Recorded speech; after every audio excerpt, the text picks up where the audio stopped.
Captain James stood at the bridge of his research vessel, the Star Seeker, staring at the holographic display with wide eyes.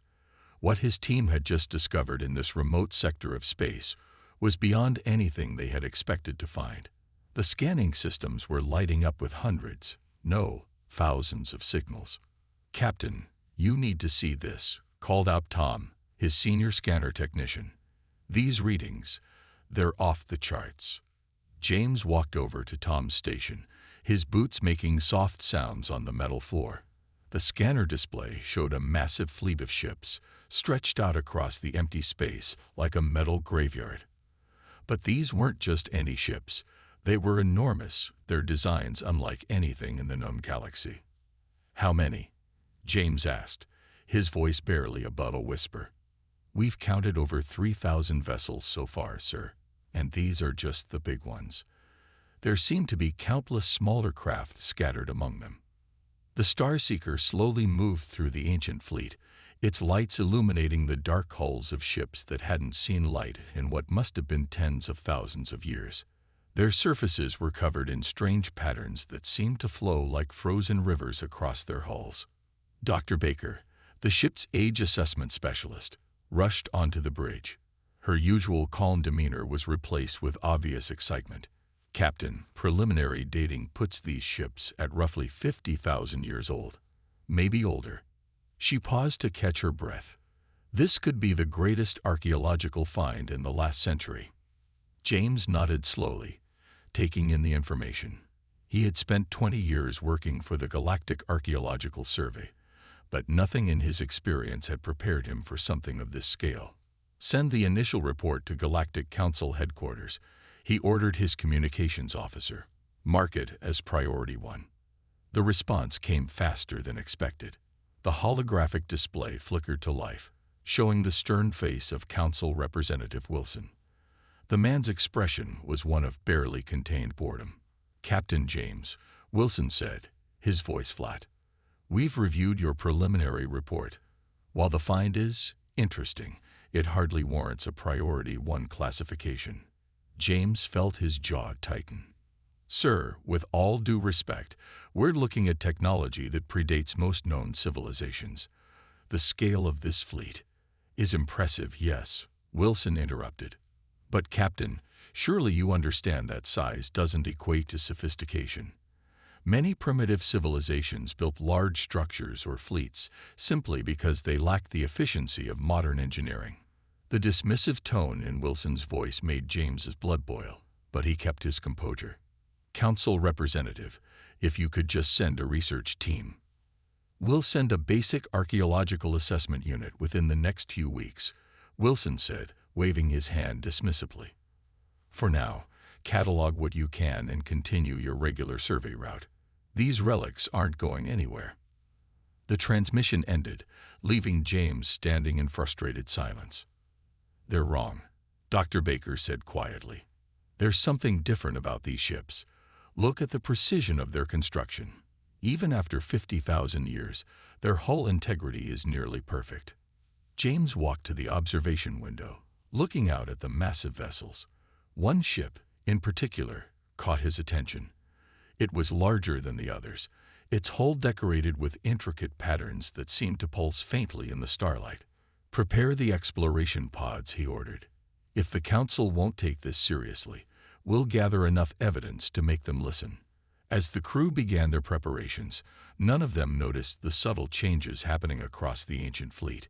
Deep within the massive ships, systems that had lain dormant for millennia began to stir. Faint lights, invisible to the Star Seeker's sensors, started to pulse in sequences that hadn't been seen since before humanity's recorded history. The discovery was just the beginning.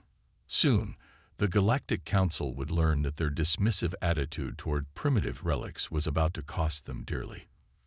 For now, though, Captain James and his crew prepared to explore what would prove to be the greatest discovery in human history. They just didn't know it yet. Dr. Marcus walked slowly through the ancient corridor, his hand running along the smooth metal wall. Something about this ship felt oddly familiar, but he couldn't explain why. The beam from his light played across surfaces that hadn't seen illumination in 50,000 years. "This doesn't make sense," he muttered, measuring the corridor's dimensions for the third time. Behind him, his assistant Mary recorded the measurements on her datapad. "What's wrong, Doctor?" she asked, looking up from her work. "These proportions."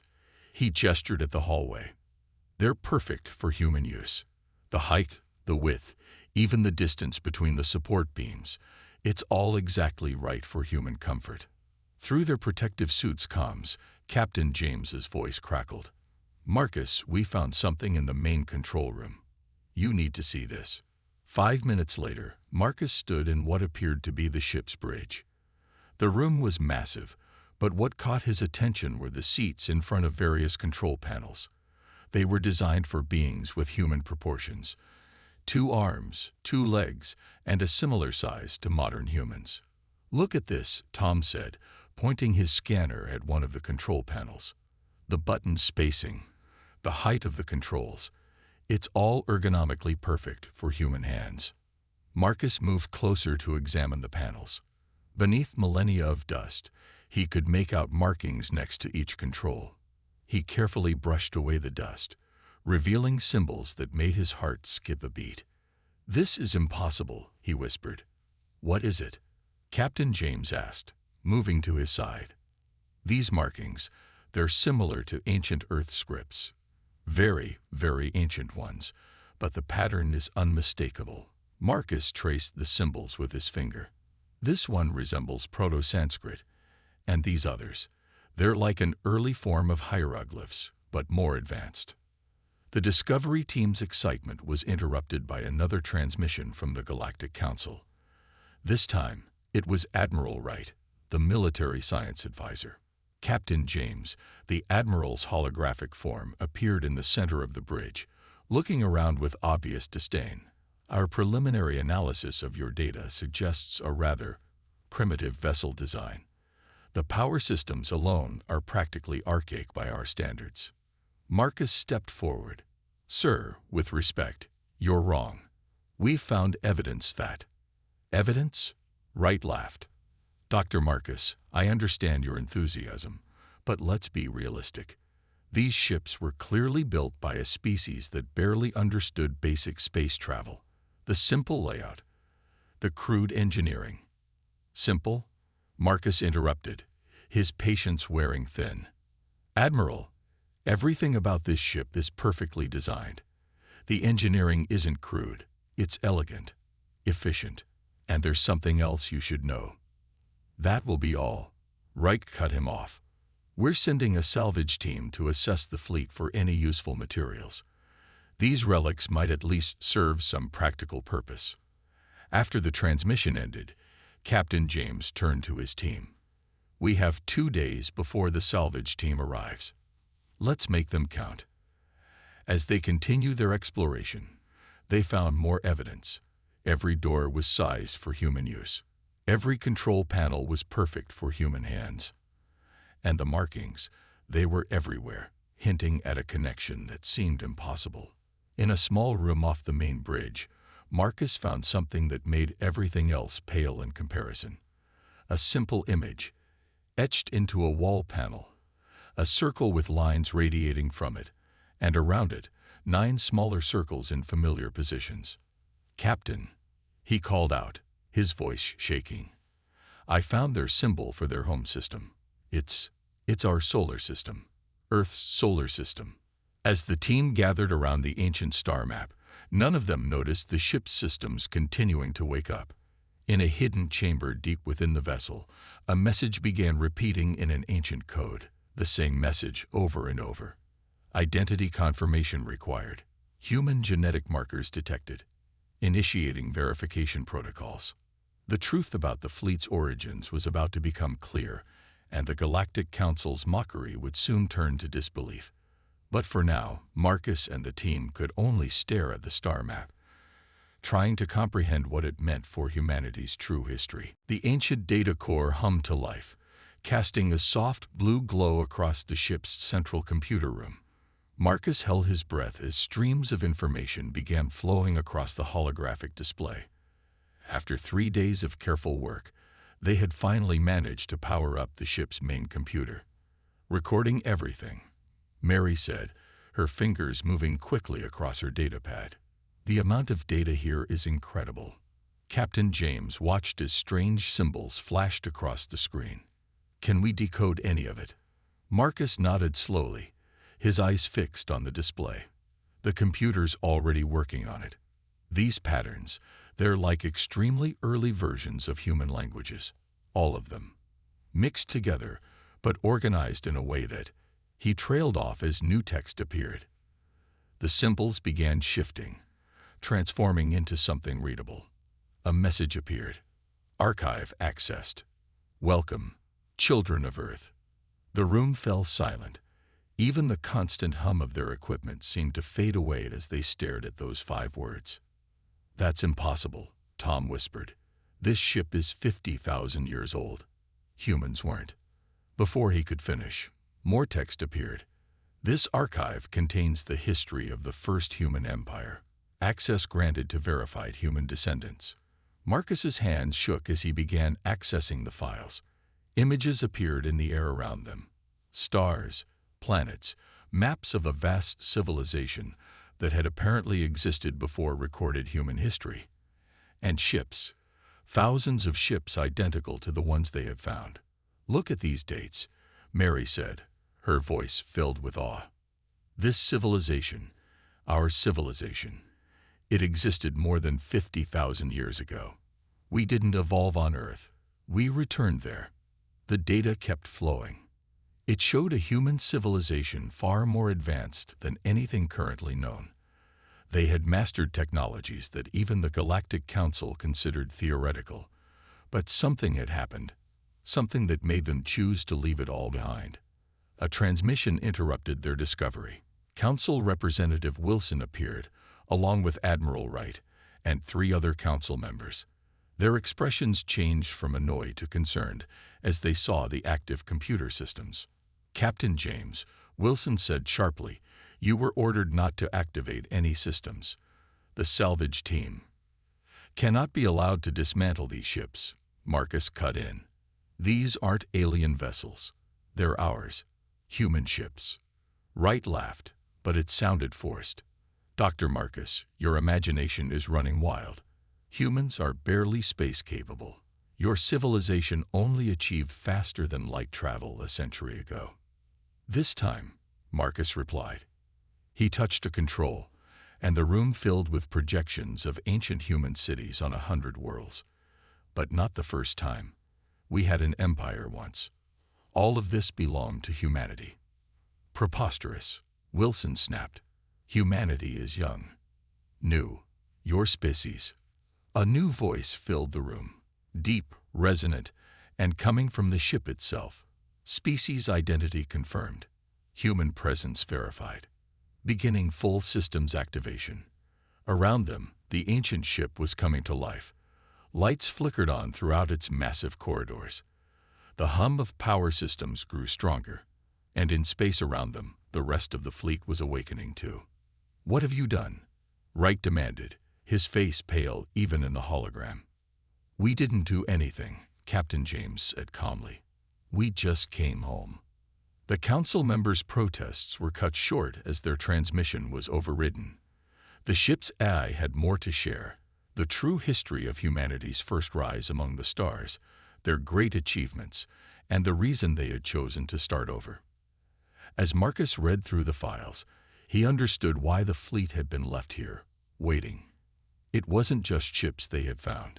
It was humanity's legacy, protected and preserved until they were ready to find it again. In orbit around them, 3,000 ancient warships were coming back to life, their power readings dwarfing anything in the modern galactic fleet. The Council's mockery was about to turn to fear, but that wasn't what the ships had been waiting for. They had been waiting for humanity to remember who they really were. Admiral Wright stood on the bridge of his flagship, the pride of the Council, watching as his fleet of 30 modern warships approached the ancient vessels. His orders were clear. Seize the fleet and arrest Captain James's team for interfering with restricted technology. Sir, his tactical officer called out, the ancient ships are moving.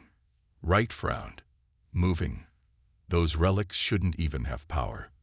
On his main screen, he watched as the ancient fleet began to shift.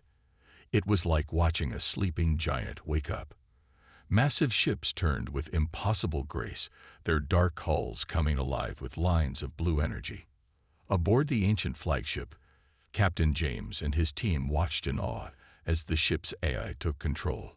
Holographic displays filled the bridge, showing the positions of both fleets. Warning, the AI's deep voice announced. Hostile forces detected. Defensive protocols activated. Wait, James called out. We don't want to hurt them. Acknowledged, the AI replied. Non-lethal defensive measures selected. Admiral Wright's voice crackled through their comms. This is your final warning. Power down these obsolete vessels and prepare to be boarded. This technology is now under Council control. Before James could respond, the ancient ships moved. They didn't just move, they danced. Vessels larger than anything in the modern fleet spun and weaved with the agility of fighter craft. A web of energy began forming between them. Impossible, Wright muttered. Nothing that big can move like that. Fire warning shots. Show them our modern weapons. Energy beams lanced out from his ships, aimed at the spaces between the ancient vessels. But something strange happened. The beams curved away, caught in invisible fields that bent them harmlessly into space. Marcus watched the sensor readings in amazement. The defensive systems, they're not just blocking their weapons, they're redirecting the energy, using it to power up more ships. The AI's voice was calm. Correct. Energy absorption and redirection was a basic technology of the first human empire. On the Pride of the Council, alarms began blaring. Wright watched in horror as his ship's energy weapons were caught and transformed into swirling patterns of light that fed into the ancient vessels. But worse was coming. Sir, his tactical officer shouted. Our systems, they're being accessed. Something is infiltrating our computer networks. Throughout Wright's fleet, ships began powering down, not through violence or destruction, but through complete control of their systems. The ancient fleet's eye was so advanced that modern computer defenses might as well have been made of paper. This is impossible, Wright whispered as his own flagship's lights dimmed. These are primitive vessels. The Council said. The Council was wrong. James's voice came through his speakers. These ships aren't primitive. They're not obsolete. They're just patient. Around them, the ancient fleet had fully awakened. 3,000 vessels, each one larger and more powerful than Wright's entire fleet, moved in perfect formation. Their hull markings glowed with internal energy, and space itself seemed to bend slightly around them. Captain James, the AI announced, I have disabled the hostile fleet without causing damage. Their weapons and engines are offline, but life support remains functional. James nodded. Thank you. Admiral Wright, I suggest you tell the Council that their salvage operation needs to be reconsidered. In the silence that followed, Marcus approached one of the holographic displays. It showed the full capabilities of the ship they were on. Capabilities that made modern technology look like children's toys. Why show us all this now? He asked the AI. Why not when we first arrived? Protocol required verification of intent. The AI replied. The First Empire fell not through weakness, but through choice. Before passing on their legacy, they needed to know their children would not repeat their mistakes. As Wright's fleet drifted powerless in space, more systems came online throughout the ancient armada. Each activation revealed new wonders, new technologies that humanity had once mastered and would now remember. The Council had laughed at these ships, calling them primitive.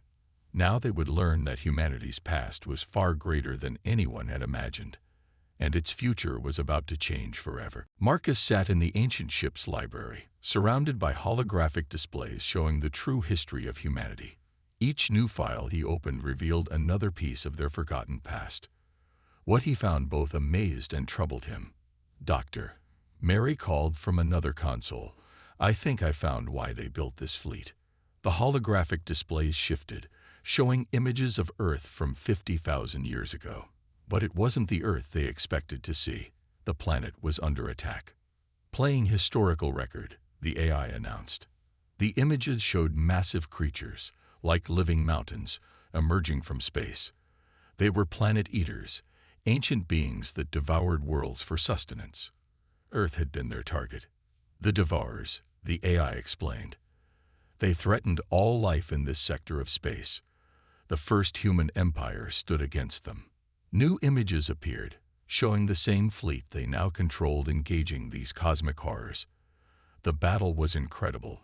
Ships using technology that could bend space itself, weapons that could stop even these mighty beings. Humanity won, Marcus whispered, reading the data.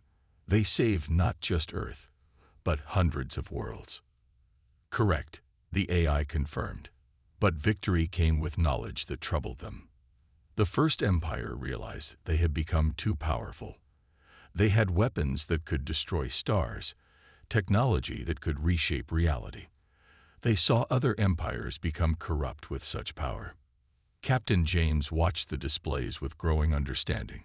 So they chose to give it up, to start over. Yes, but they would not leave their children defenseless. The AI brought up new images, showing the fleet's construction.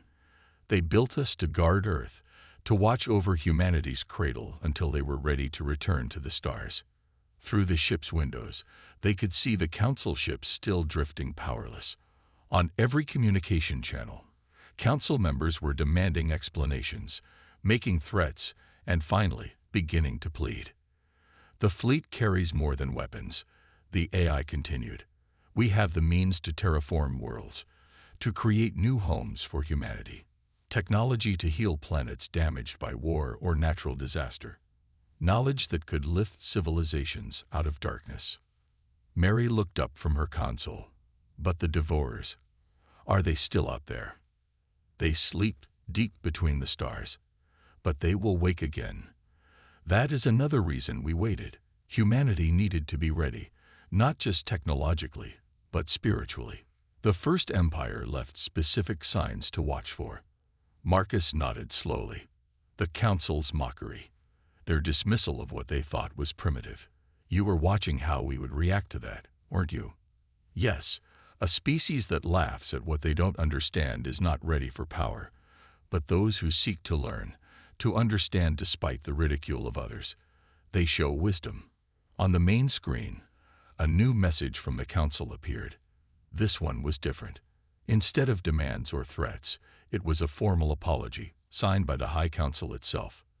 Your first test, the AI said. How will you respond to their fear? Captain James looked at his team, then at the message. The same way the First Empire would have. With wisdom and restraint, we'll help them understand. The AI's response carried a tone of approval. A worthy answer. You are indeed the children of the First Empire. Around them, the fleet began sharing more of its secrets. They saw plans for cities that could float in the sky, ships that could travel between galaxies, and medical technology that could cure any disease. But more importantly, they saw humanity's true legacy. Not just the power they once wielded, but the wisdom to know when not to use it. The First Empire hadn't hidden this fleet out of shame or fear, but out of hope that their descendants would learn to use power wisely. As the council ships waited for their response, Captain James and his crew began to understand the real treasure they had found.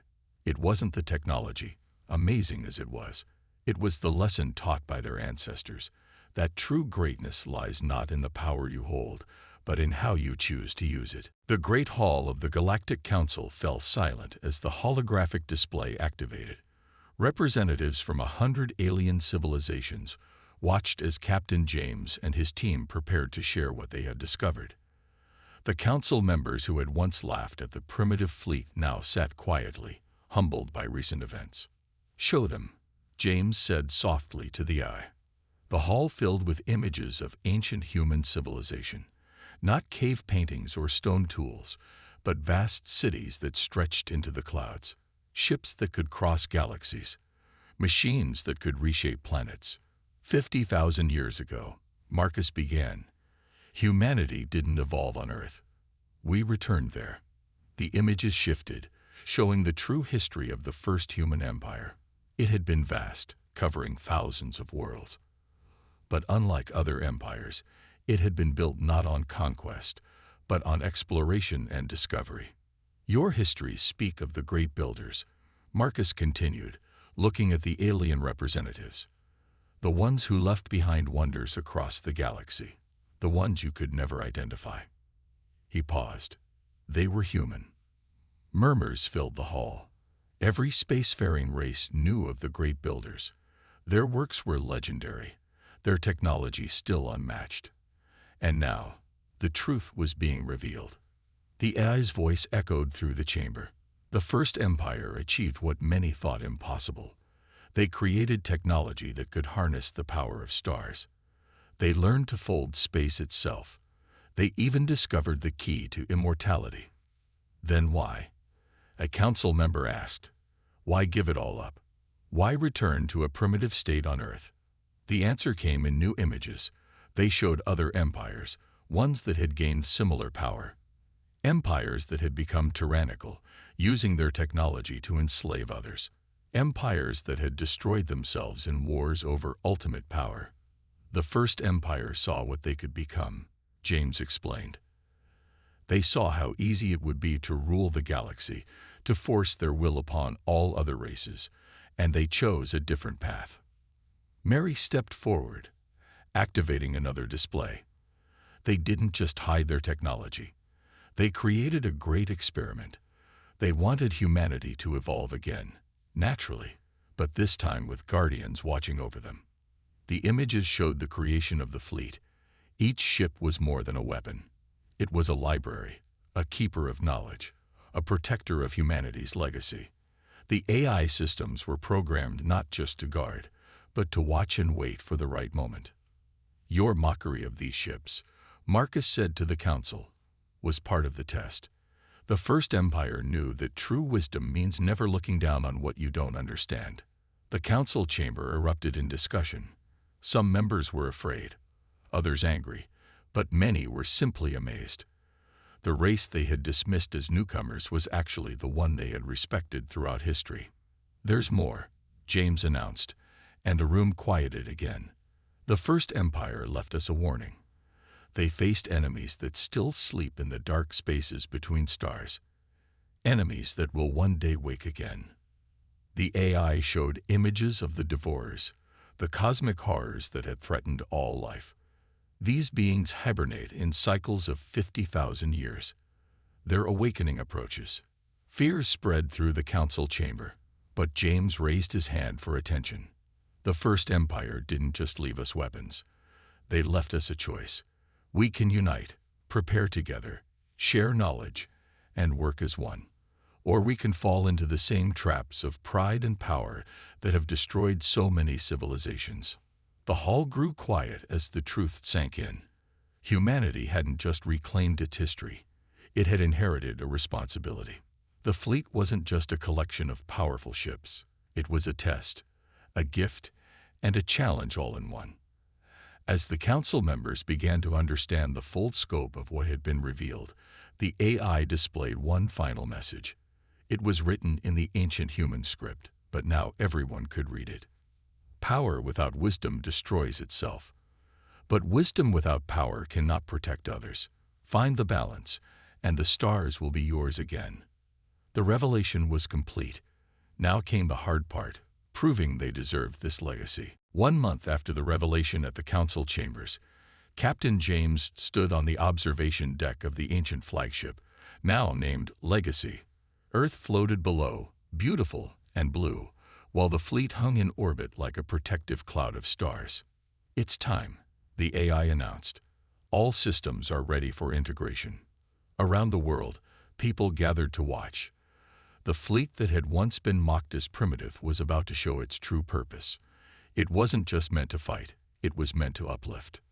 Marcus and Mary worked at their stations, monitoring the careful merger of ancient and modern technology. Starting the integration process, Mary announced. First wave activating now. Streams of light descended from the ships, touching down at key points across Earth. Where they touched, Change followed. Deserts began to bloom. Polluted waters cleared. The very air seemed to grow cleaner. The First Empire's terraforming technology, Marcus explained to the watching council representatives. But it's more than that. Watch. In orbit, smaller ships from the fleet began connecting with modern satellites and space stations. Instead of replacing them, the ancient vessels enhanced them, sharing their technology in a way that could be understood and used. Your ancestors were truly wise, Admiral Wright said quietly. He had become one of their strongest supporters after seeing the truth. They didn't just leave us weapons and power. They left us the means to grow into that power naturally. His voice carried a note of pride. The First Empire believed that technology should serve life, not rule it. Everything we carry is meant to enhance what humanity has already built, not replace it. Around the world, the integration continued. Hospitals received medical technologies that could cure diseases once thought terminal. Power plants were upgraded with clean energy systems that could power entire continents. Transportation systems evolved to include short-range teleportation. But the most remarkable changes were happening in space. The fleet began sharing its knowledge of faster-than-light travel, but not all at once. Instead, it provided blueprints for engines that humanity could build with their current technology, with room to grow and improve. "Look at this," Tom called out, pointing to his display. The fleet was creating a defensive network around the solar system, but it was designed to be maintained and operated by modern humans. They're teaching us, not just giving us the answers. James nodded. Just like they planned. We keep our independence, our drive to learn and grow, but with guidance when we need it. In the council chambers, representatives from other races were already requesting permission to study the fleet's technology. But unlike before, there was no mockery, no dismissal of primitive designs. They had learned their lesson. The First Empire's greatest achievement wasn't their technology, Marcus told the assembled diplomats. It was their understanding that true advancement comes from wisdom, not just power. They could have ruled the galaxy, but they chose to guide it instead. The AI displayed a final set of images, the locations of other fleets, hidden throughout the galaxy. Each one carried different aspects of the First Empire's legacy, waiting to be found when humanity was ready. "Your journey is just beginning," the AI announced. "You have proven worthy of your ancestors' trust. Now you must prove worthy of their wisdom." As the day drew to a close, Captain James looked at the changed Earth below. The fleet had brought humanity back to the stars, but not as conquerors or rulers. They had returned as explorers, protectors, and guides, just as the First Empire had intended. In the distance, the first ships upgraded with the fleet's technology were preparing for their maiden voyages. They carried crews from all races, working together to explore and learn. The council's laughter had turned to respect, their mockery to understanding. The ancient fleet had achieved its purpose. Humanity had not just reclaimed their place among the stars, they had remembered who they truly were. And this time, they would not forget. "Ready for the next step?" Marcus asked, joining James at the window. James smiled, watching the stars that had once again become humanity's home. "We've always been ready. We just needed to remember why."